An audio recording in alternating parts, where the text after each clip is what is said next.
নমস্কার, আমি শুভাশিস রজক। আমাদের লাইভ ব্যুরো চ্যানেলে আপনাদের সকলকে স্বাগত জানাই।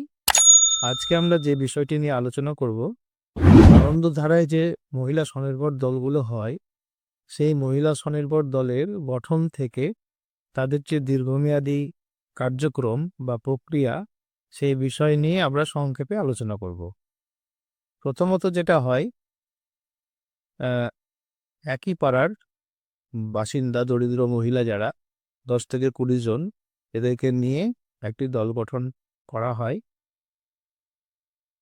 যে দলটি গঠন করতে সাহায্য করে ফিল্ড লেভেলের সিএসপিরা রয়েছেন, সংঘনেত্রী রয়েছেন, বোর্ড মেম্বার রয়েছেন, উপসংঘনেত্রী রয়েছেন, এছাড়াও অন্যান্য অ্যাক্টিভিস্ট রয়েছেন যারা এই দল গঠনে সাহায্য করে থাকে।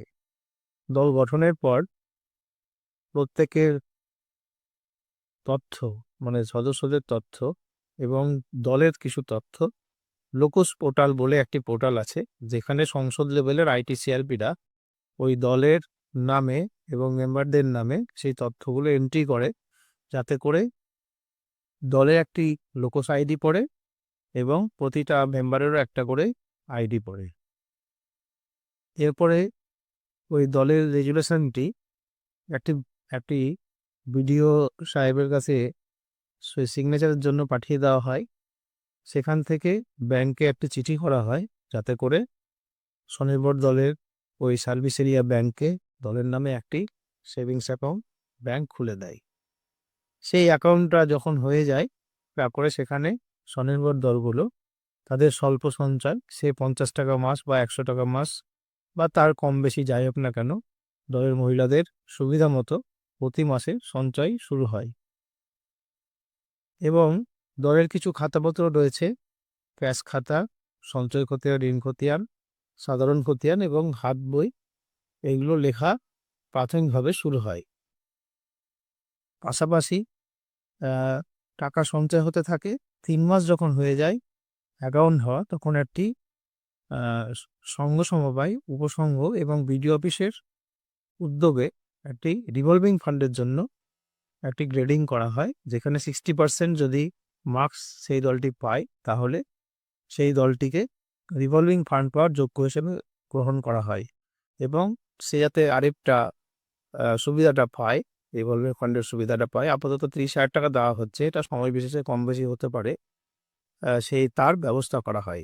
এবং সেটা পেয়ে গেলেই তাদের তহবিলটা কিন্তু বেড়ে যায়। নিজেদের সঞ্চয় এবং রিভলভিং ফান্ডের যে তহবিল, সেটা মিলিয়ে তারা লেনদেন শুরু করে, নিজেদের মধ্যে লোন হিসাবে ঋণ নেওয়া এবং পরিশোধ করার কাজটা শুরু করে। 6 মাস হয়ে গেলেই ব্যাংকের উদ্যোগে এবং বিডিও অফিসের উদ্যোগে, পাশাপাশি সংঘেরও উদ্যোগ থাকে, সেখানে আমাদের আরও একটি গ্রেডিং হয়, যেখানে 70% মার্কস যদি দলটি পায়, তাহলে ওই দলটিকে সিসি অ্যাকাউন্টের সঙ্গে বা ক্যাশ ক্রেডিট লোন বা যাকে আমরা চলমান ঋণ বলি, সেই ঋণের সঙ্গে যুক্ত করা হয়, যেখানে পরিশোধ বলে কোনো কথা নেই, এখানে জমা এবং তোলা করতে হয়। এখানে লেনদেনটা যদি সঠিকভাবে করা হয়, তাহলে এই লোনের উপরে 3 লক্ষ টাকা পর্যন্ত আনন্দধারা থেকে ইন্টারেস্ট সাবভেনশন বা সুদের উপরে ছাড় দলের অ্যাকাউন্টে পেয়ে থাকে এই দলগুলো। এই সুদের ছাড়টা 3 লক্ষ টাকা পর্যন্ত পাওয়া যাবে। এই লোনগুলো নিয়ে তারা যে সিসি অ্যাকাউন্টের যে লোনগুলো আছে এবং রিভলভিং ফান্ডের যে তহবিলগুলো আছে, সেখান থেকে লোন নিয়ে তারা, তাদের কাজ হচ্ছে যে কোনো একটা অর্থনৈতিক উদ্যোগ গ্রহণ করা বা দলগতভাবে কোনো উদ্যোগ গ্রহণ করা, যাতে করে তাদের পরিবারের আয়টা বাড়ে, মহিলারাও কিছু আয় করতে শেখে। এরকম কাজ তাদেরকে উদ্যোগ নিতে হবে। এছাড়াও সংঘ সমবায় রয়েছে, মহিলা সংঘ সমবায় বা মহিলা ব্যাংক প্রতিটা গ্রাম পঞ্চায়েতে রয়েছে স্বনির্ভর দলের সংগঠন। সেখানেও যুক্ত হতে গেলে সেখানে শেয়ারকে ক্রয় করতে হয়।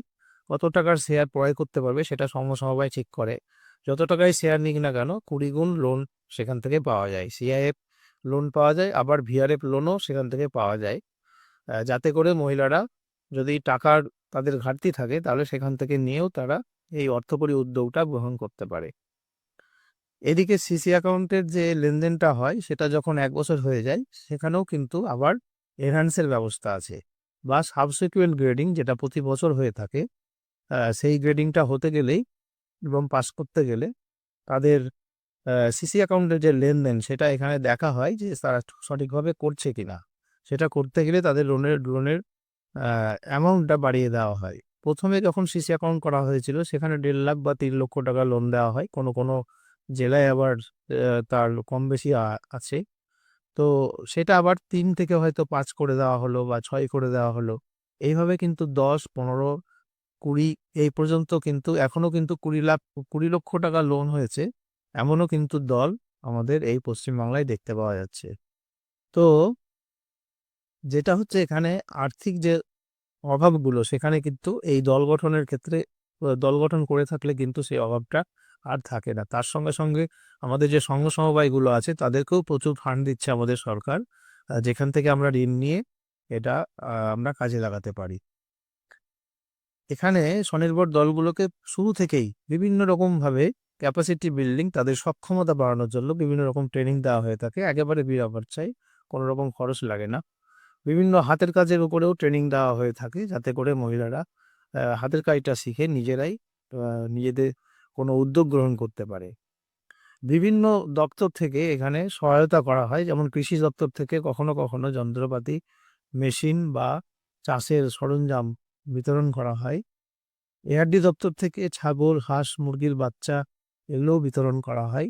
হর্টিকালচার দপ্তর থেকে চারাগাছ দেওয়া হয় এবং যে স্কুল শিক্ষা দপ্তর আছে সেখানেও কিন্তু প্রতি বছর আপনারা সবাই জানেন যে স্কুল ইউনিফর্ম তৈরির যে কাজটা সেটাও কিন্তু তারা এই স্বনির্ভর দলের মহিলাদেরকে সংঘ সমবায় বা মহাসংঘের মাধ্যমে দিয়ে থাকে।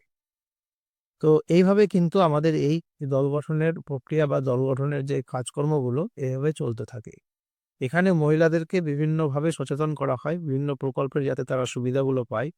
বিশেষ করে গ্রাম পঞ্চায়েতের মাধ্যমে যে সামাজিক সুরক্ষা প্রকল্পগুলো রয়েছে সেগুলো সম্পর্কেও সচেতন করা হয় এবং যারা যোগ্য তাদেরকে সেই সুযোগটা পেতে আ আমাদের যে সংগঠনগুলো রয়েছে তারা বিভিন্নভাবে সহযোগিতা করে।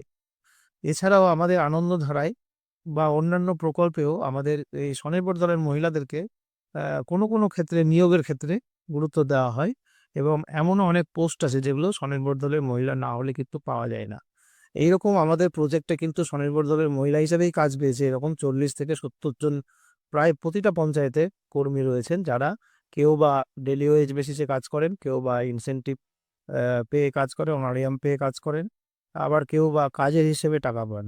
এইরকম অনেক কর্মী আছে যাদের এই সুযোগটা কিন্তু যারা পেয়েছেন। তো আপনারাও যদি আপনাদের দলের মধ্যেও যদি কোনো শিক্ষিতা মহিলা থাকে বা যারা পড়াশোনা জানে না সেরকম কাজও কিন্তু এখানে অনেক সময় পেয়ে থাকে। মজুরি ভিত্তিক যে কাজগুলো আছে সেগুলো কিন্তু পেয়ে থাকে। এছাড়াও এখানে এন্টারপ্রাইজ ফাইন্যান্স হিসেবে মানে একটা স্কিম আছে। এই এন্টারপ্রাইজ ফাইন্যান্সের মাধ্যমেও কিন্তু আ ব্যক্তিগতভাবে লোন দেওয়া হচ্ছে। যদি দেখা যায় দলগত লোনে তাদের যোগান হচ্ছে না তাদের ব্যবসা করতে গিয়ে, তাহলে কোনো যদি সে ব্যবসা করে আ তাহলে সেই ব্যবসাতে সেই এন্টারপ্রাইজ ফাইন্যান্সের মাধ্যমে খুব সহজে সহজ শর্তে এই লোনগুলো কিন্তু ব্যাংক থেকে পেয়ে যায়।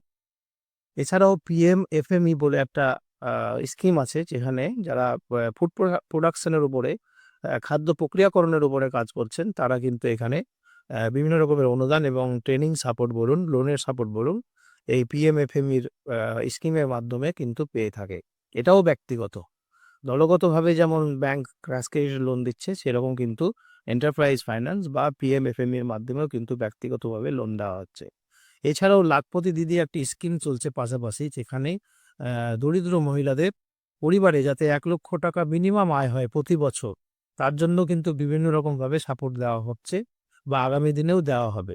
সেইজন্য প্রত্যেকটা মহিলাকে আমরা বলব যারা এখনো দল গঠন করেনি, সবাই দলের আওতায় আসুন এবং দলটাকে সঠিকভাবে পরিচালনা করুন। দল চালাতে গেলে মাত্র কিছুই সেরকম কাজ করতে হয় না। পঞ্চসূত্র মেনে কাজ করলেই আপনি আপনার দলটা সঠিকভাবে চালাতে পারবেন।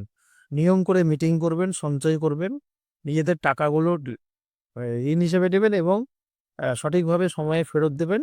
আর খাতাপত্রর হিসাবগুলো কিন্তু রেজুলেশন গুলো কিন্তু লিখে রাখবেন। এই সামান্য কাজটা যদি আমরা সঠিকভাবে করি তাহলে কিন্তু আমাদের দলটা খুব ভালোভাবে চলবে এবং প্রতি বছর এখন অডিটের ব্যবস্থা করা হয়েছে যে আমাদের যে কমিউনিটি অডিটররা রয়েছেন সেই অডিটররা কিন্তু আমাদের এই দলগুলোকে অডিট করে থাকে। প্রতি বছর অডিট করে থাকে।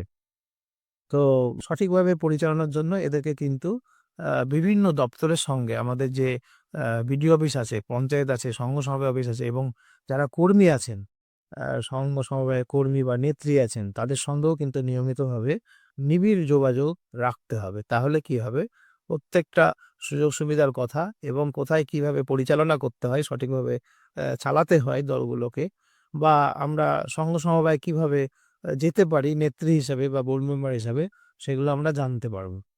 সবথেকে বড় কথা, দল গঠনের মাধ্যমে আমরা মহিলারা যারা আছেন তারা কিন্তু একেবারে জোটবদ্ধ হয়, নিজেদের সাহস পায়, নিজেদের পরিচিতি গড়ে ওঠে, একে অপরের উপরে ভরসা করতে শুরু করে।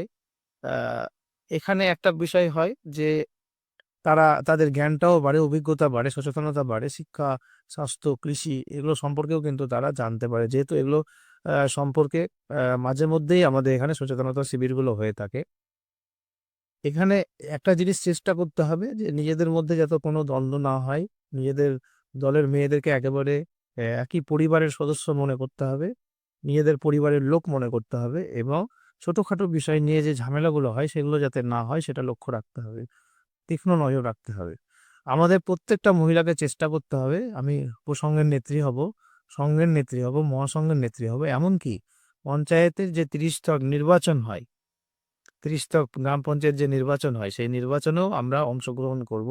এরকমভাবেও আমাদেরকে আ শক্তি অর্জন করতে হবে, নিজেদের আ খ যোগ্যতা অর্জন করতে হবে। সবথেকে যেটা বড় বিষয়, এই স্বনির্ভর দল হচ্ছে একটি নীরব বিপ্লবের নাম, সাইলেন্স মুভমেন্ট যাকে বলা হচ্ছে। যে আমরা অনেকেই দল করি, অনেক সুযোগ সুবিধা পাই, তারপরেও কিন্তু অনেক মহিলা বলি যে আমরা কিছু পাচ্ছি না। কিন্তু ভালো করে যদি আমরা আ লক্ষ্য করি এবং আমরা যদি বিশ্লেষণ করি তাহলে আমরা দেখতে পাবো যে এখানে একটা নীরব বিপ্লব ঘটছে। আমাদের অজান্তেই কিন্তু অনেক কিছু আমরা কিন্তু এগিয়ে যাচ্ছি। অনেক দিক থেকে কিন্তু আমরা এগিয়ে যাচ্ছি। যেটা কিন্তু দল গঠনের আগে কিন্তু ছিল না। ঠিক আছে? সেটা কিন্তু আমরা ভালোভাবে যদি আ পর্যবেক্ষণটা করি এই দলের উপরে, তাহলেই কিন্তু আমরা সেটা দেখতে পাবো। এছাড়াও এই মনে রাখতে হবে যে এই স্বনির্ভর দলটি হচ্ছে আমাদের গরিবের বন্ধু। সবসময় আমাদেরকে বিভিন্নভাবে সহযোগিতা করবে।